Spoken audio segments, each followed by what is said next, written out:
नमस्कार, मी doctor Namrata Kabra, centre for sight मुंबईहून. कॉर्निया म्हणजे नेमकं काय? कॉर्निया हा एक ट्रान्सपरंट स्ट्रक्चर आहे, डोळ्याच्या समोर असणारा. ह्यातून लाईट पास होऊन डोळ्याच्या मागच्या पडद्यावर अतिशय महत्त्वाच्या फोविया अशा ठिकाणी कॉन्सन्ट्रेट होतो. पण इमॅजिन, हा पडदा कॉर्निया जर ट्रान्सपरंट नसेल तर ह्यावर जर टीक तयार झाली, पांढरेपणा आला तर काय होईल?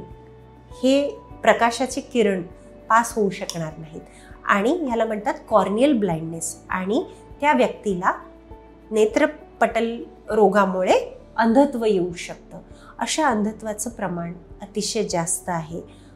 अशा अंधत्वामुळे काही लहान मुलं अगदी दोन्ही डोळ्यांनी सुद्धा ब्लाइंड झालेली आहेत.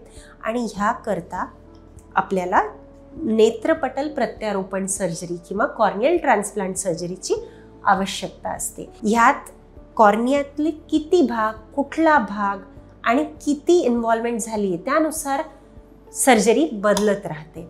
सगळे लेयर्स इन्व्हॉल्व झालेले असतील आणि कुठलीही इतर ट्रीटमेंट होऊ शकत नसेल तर फुल थिकनेस ट्रान्सप्लांट ज्याला म्हणतात, पेनेट्रेटिंग केराटोप्लास्टी, ही सर्जरीची आवश्यकता असते.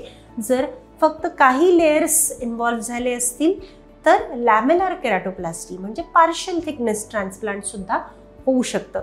यात अतिशय वेगवेगळे पातळ लेयर्ससुद्धा ट्रान्सप्लांट करता येतात. ह्या सर्जरीजमध्ये डीसेक, डीमेक ह्या नावाच्या सर्जरीज, जिथे अगदी 15-20 मायक्रॉनचा पापुद्रा किंवा 100-150 मायक्रॉनचा पापुद्रा सुद्धा बदलता येतो.